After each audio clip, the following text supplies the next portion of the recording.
Video की length थोड़ी ज़्यादा होने वाली है, लेकिन अगर आप इतना पूरी देखोगे तो आपके 300, 400 या $500 तक भी सेव हो जाएंगे।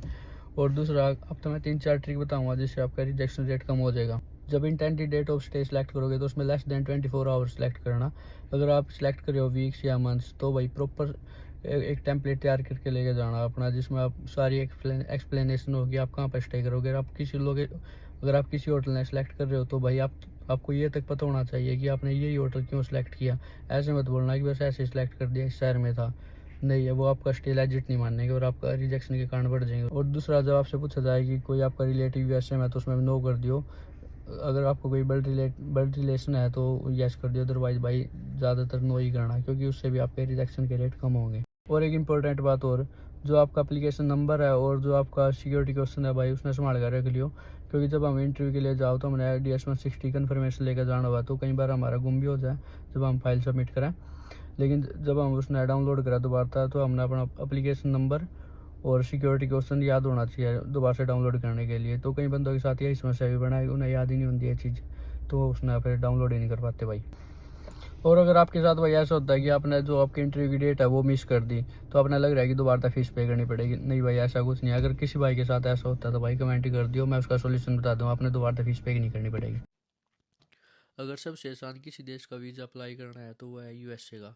सबसे पहले आपने गूगल पर जाना और DS-160 सर्च कर लियो और अपना ऐसा पोर्टल शो हो जाएगा। तो सबसे पहले अपनी लोकेशन सेलेक्ट कर लेना, जैसे मैं कर रहा हूँ कनाडा टोरंटो। उसके बाद ये कोड डाल देना और स्टार्ट एन एप्लीकेशन पे क्लिक कर दियो, आई एग्री। एंड देन ये जो एप्लीकेशन नंबर है ना, इसको आप फ़ोटो क्लिक कर लेना इसका, और अपना सिक्योरिटी क्वेश्चन लगाओगे जो उसका भी फ़ोटो क्लिक कर लेना। इसकी बहुत ज़्यादा जरूरत पड़ेगी आपने, मैं बाद में बताता हूँ इसका आपको। तो फिर जो जो डिटेल मांगते जाए वो फिल करते जाना, जैसे आपका सर नेम हो गया, गिवन नेम हो गया। अगर आपका सिंगल नेम है, जैसे मेरा नाम सौरभ है, तो मैं गिवन नेम में भी सौरभ लिखूँगा और सर नेम में भी सौरभ लिखूँगा। अगर आपका डबल नेम है तो ठीक है। उसके बाद फुल नेम हो गया, तो इसमें भी नेटिव अल्फ़ाबेट में, तो इट डज़ नॉट अप्लाई कर दियो। और अगर आप कोई दूसरा नाम वगैरह यूज करते हो तो यस, अदरवाइज नो। और टैली कोड वाले में भी नो कर देना। और सेक्स सेलेक्ट करने के बाद अपना मैरिटल स्टेटस सेलेक्ट कर दियो, हम तो हमेशा सिंगल ही है। तो उसके बाद डेट ऑफ बर्थ और प्लेस ऑफ बर्थ, हाँ, और साथ के साथ सेव ज़रूर करते रहना इनको। नहीं तो बाद में अगर आप मतलब किसी वजह से आप बीच में रोकते हो और दोबारा स्टार्ट करते हो तो आपको जीरो से करना पड़ेगा। अगर आप सेव करते हो तो फिर आप जहाँ से आपने रोका था वहीं से स्टार्ट हो जाएगा आपका। तो आपकी कंट्री होगी, जैसे इंडिया होगी मेरी, तो अगर आप किसी दूसरी कंट्री की नेशनलिटी होल्ड करते हो तो यस कर दियो, अदरवाइज नो कर दियो। तो मैं नो कर रहा हूँ। अगर आप किसी देश के परमानेंट रेजिडेंस हो तो यस कर दियो, otherwise no. National identification number, जैसे आपका आधार कार्ड हो गया वो एंटर कर दियो। वैसे मैंडेटरी नहीं है, जैसे मैं डज नॉट अप्लाई कर रहा हूँ तो इसमें कोई इशू नहीं है। US social security number, no, हमारे पास नहीं है। US टैक्स पेयर ID, वो भी हमारे पास नहीं है, तो हम इसमें डज नॉट अप्लाई कर देंगे। तो उसके बाद कंटिन्यू एप्लीकेशन एंड देन जैसे पर्पज ऑफ ट्रिप कर देंगे टेम्परेरी, बिजनेस और प्लेजर। तो इसमें अपनी वीज़ा कैटेगरी सेलेक्ट कर देना। मोस्ट ऑफ तो B1 B2 करते हैं आजकल, लेकिन इसमें हम कर रहे हैं अपना दूसरे वाला कर रहे हैं, टूरिज्म एंड ट्रीटमेंट। वैसे कोई इशू नहीं है इसका भी, कोई भी नहीं। तो अगर आपके पास कोई स्पेसिफिक प्लान है तो यस कर दियो, अदरवाइज नो कर दियो। सबसे बेस्ट है कि नो ही कर दो आप इसमें, क्योंकि अगर आप कोई स्पेसिफिक प्लान बताओगे तो आपको सारी चीज़ें बतानी पड़ेगी, आप कहाँ स्टे करोगे, कोई क्या फ़्लाइट बुक कर रहे हो, क्या कुछ है। जैसे मैं नो कर रहा हूँ, इंटेंडेड डेट ऑफ अराइवल में कोई भी डेट लिख देना जो भी आपने लग रही है, क्योंकि कोई फिक्स तो है नहीं है इसका और कोई इशू भी नहीं पड़ेगा। अब मैं वैसे वीक्स कर रहा हूँ, लेकिन आप इसमें ना लेस दैन 24 आवर करना, तो उसमें आपको मतलब ये चीज़ें फील ही नहीं करनी पड़ेगी। सबसे बेस्ट तरीका वो है। जैसे इसमें अब अपना सब कुछ लिखना पड़ेगा। अगर आप इसको लेस दैन 24 आवर करते हो तो आपको मतलब, जैसे हम सीधी भाषा में बोल रहे, आपने कोई स्पाई नहीं देनी, आप कहीं पे भी जाओ, कोई दिक्कत वाली बात नहीं है। अगर आपके साथ कोई पर्सन ट्रैवल कर रहा है तो यस कर दियो, अदरवाइज नो कर दियो। बाकी नो ही करियो भाई। तो जैसे आपके पास कोई यूएस का वीज़ा है, नो कर दियो।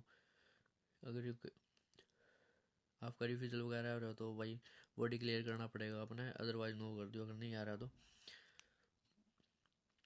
अब है कि स्ट्रीट एड्रेस, तो इसमें अपना जो करंट एड्रेस है अपना वो लिख देना।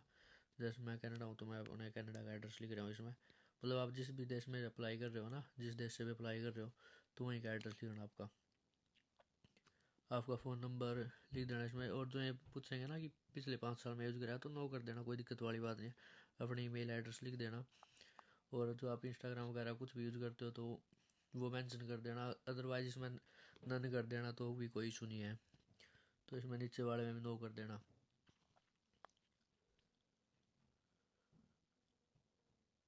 अब हम पासपोर्ट सेलेक्ट करने वाले में सबके पास रेगुलर ही होता है, तो रेगुलर कर दियो। सबके पास नहीं, मतलब जो मेरे क्लाइंट है तो उनके पास तो रेगुलर ही है। जिस जहाँ से भी आपका पासपोर्ट इशू हो रहा है वो लिख दियो, डेट ऑफ इशू लिख दियो, स्टेट प्रोविंस सब कुछ लिख दियो। अभी तो रैंडम लिख रहा हूँ। अब वही बात आएगी, अगर मैं स्टे में वीक्स की जगह पे नो वो लेस देन 24 आवर करता तो मैंने ये सारी चीज़ें फील ही नहीं करनी पड़ती। जैसे मैंने वीक्स कर रखा तो यहाँ पे मैंने अपनी स्टे की सारी इन्फॉर्मेशन डालनी पड़ेगी कि मैं कहाँ पे स्टे करूँगा। अगर आपका कोई जानकार नहीं है वैसे में तो आप किसी होटल वगैरह का भी नाम लिख सकते हो। यहाँ पे फैमिली और रिलेटिव इन्फॉर्मेशन डालनी है, जैसे फादर सरनेम हो, गिवन नेम वगैरह। सिंगल नेम है तो वो है 2 बार लिख दोगे। और जैसे डेट ऑफ बर्थ लिखनी है यहाँ पे, तो डेट ऑफ बर्थ में अगर आपने नहीं पता ना तो डज नॉट अप्लाई कर दियो, उसका कोई मसला नहीं होगा। और जब ये पूछ रहेगी अगर आपके माता पिता यूएसए में हो तो यस कर देना, अदरवाइज उसमें भी नो कर देना। हाँ, और अगर आपका कोई ब्लड रिलेशन है तो यस करना, अदरवाइज कोई भी एक्स वाई जेड रिलेशन है तो नो ही कर देना उसमें, क्योंकि आपके रिजेक्शन के चांस है वो कम हो जाएंगे अगर आप नो करते हो तो। अगर आप यस करते हो तो एक चीज़ मान के चलोगे आप 1% ज़्यादा चांस आपके रिजेक्शन के। और उसके बाद अपना प्राइमरी ऑक्यूपेशन सेलेक्ट कर देना। जैसे अगर आप स्टूडेंट हो तो पहले स्टूडेंट लिखना, और अगर आपकी स्टडी कंप्लीट हो गई है तो जो भी आप काम करते हो वो सिलेक्ट कर देना। और हाँ, अगर आपको ये लग रहा है कि जो इसमें लिस्ट दे रखी है इसमें से तो मेरा कोई भी काम नहीं है, तो आप अदर पे क्लिक करके जो भी आप काम करते हो वो लिख देना उसमें। जैसे अभी मैंने इसमें अदर्स पे क्लिक किया, उसके बाद जो भी आपका स्पेसिफिक काम है या कुछ भी है तो वो लिख देना। फिर आपके आगे जो आपकी कंपनी का नाम है वो लिख देना, प्रेजेंट एम्प्लॉयर हो गया, और एड्रेस वगैरह लिख देना उसका, मतलब प्रॉपर पोस्टल कोड वगैरह के सब के साथ। जो आपने जिस भी डेट से आपने काम स्टार्ट किया था वो डेट लिख देना, अपनी मंथली सैलरी और अपनी जॉब ड्यूटीज़। अगर आपने नहीं समझ में आ रहा आपकी जॉब ड्यूटीज़ वगैरह तो आप चैट जीपीटी की हेल्प ले लियो। और उसके बाद जो प्रीवियसली एम्प्लॉयड है उसमें नो कर देना। Have you ever attend any educational institution at secondary level और अबव, तो इस पर यस पे क्लिक करके अपने इंस्टीट्यूशन का नेम लिख देना, स्कूल कॉलेज जो भी है। उसके बाद आपका एड्रेस लिख देना, मतलब पोस्टल कोड वगैरह प्रॉपर लिखना है सारी चीज़ें। जैसे मैं कोई भी रैंडम लिख रहा हूँ, कॉलेज का नाम हो गया, कॉन्वेस्ट का कॉलेज हो गया, एड्रेस लिख दिया। जो आपकी कोर्स ऑफ स्टडी है वो लिख देना। जैसे आप 12th कर रहे हो तो आप सेकेंडरी एजुकेशन लिख दियो। तो आपकी डेट ऑफ अटेंडेंस फ्रॉम यानी कब से कब तक है वो सारी चीज़ें एग्जैक्ट लिखना। अगर एक दो चीज़ें ऊपर नीचे हो जाए तो भाई कोई मसला नहीं है, इस चीज़ का कोई चेक नहीं करते हैं चीज़ें।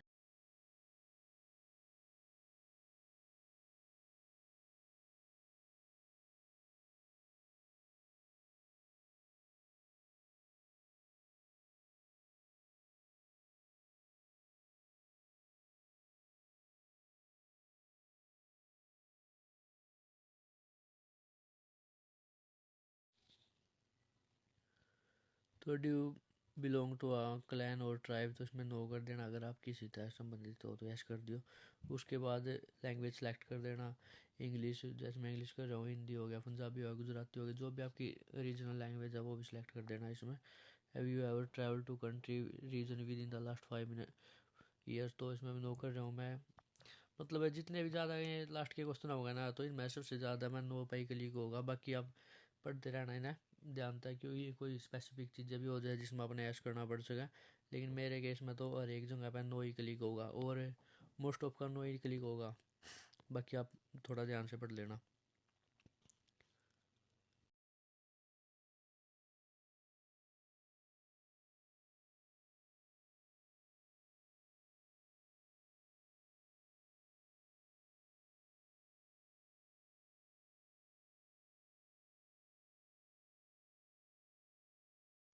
नेक्स्ट फ़ोटो पे क्लिक करके अपनी फ़ोटो सबमिट कर देना। और ऊपर जो आप फ़ोटो क्रॉपिंग टूल देख रहे हो इसमें अपनी फ़ोटो डाल के चेक कर लेना कि वो लेजिट भी है नहीं। तो उसके बाद रिव्यू कर लेना सारी इन्फॉर्मेशन जो भी आपने एंटर की है। अगर आपने कोई इन्फॉर्मेशन एंट्री गलत किया है तो मतलब वो एडिट भी हो जाएगी। फिर अपना पासपोर्ट नंबर और ये कोड डाल के sign and submit. Did anyone assist you in this filling information, तो आप इसमें भी नो पे क्लिक कर देना। उसके बाद ये जनरेट हो जाएगा आपका कन्फर्मेशन। हाँ, इसका इन्हें सेव कर लियो PDF में, क्योंकि जब आप का एंट्री होगा तो आपने लेके जाना पड़ेगा। अब जो अपने स्क्रीन पर साइट शो हो रही है, इस पर जाइए, गूगल पर जाइए और उस पर क्लिक करोगे ना, अपना मतलब यो पेज ओपन हो जाएगा आपके सामने है। तो उसके बाद स्क्रॉल करिए और अप्लाई का ऑप्शन शो हो जाएगा अपने। तो आपने कई सारे ऑप्शन होंगे, लेकिन आपने जो ऑप्शन है, I am non Canadian citizen residing in Canada, क्योंकि मैं कनाडा से अप्लाई कर रहा हूँ और मैं नॉन कैनेडियन हूँ, तो मैं इस पर क्लिक करूँगा और अपनी इन्फॉर्मेशन डाल दियो, आपका given name, surname, email confirmation, password confirmation, और इन दोनों पे क्लिक कर दियो आई एग्री पे।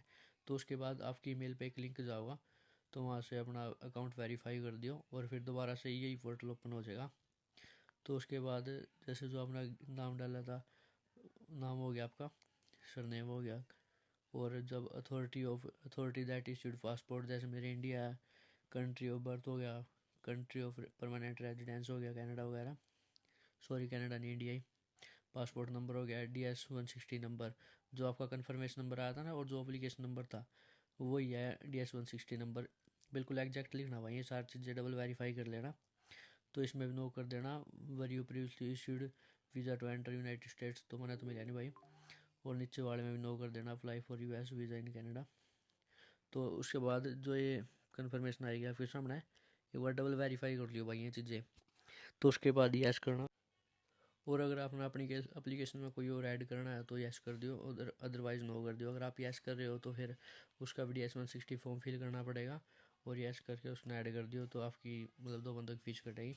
लेकिन अभी आपकी एक, जो आप सिंगल ही हो तो आपकी अकेले की फ़ीस कटेगी। तो जैसे अपना सेलेक्ट प्रोविंस कर दियो, जो भी आपका प्रोविंस है, ब्रांच सेलेक्ट कर दियो, यहाँ पर नीचे जाएगा जहाँ तक आप पासपोर्ट वगैरह पिक करोगे। जैसे मैं ओंटारियो कर रहा हूँ, और जो मैं टोरंटो के आसपास हूँ तो मैं टोरंटो ही कर दूँगा कोई भी।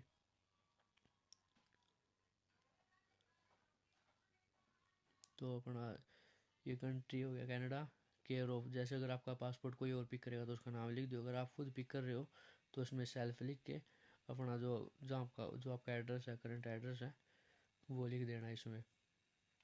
तो उसके बाद मतलब जो भी नेक्स्ट पोर्टल ओपन होगा वो फीस पे करने का ही होगा।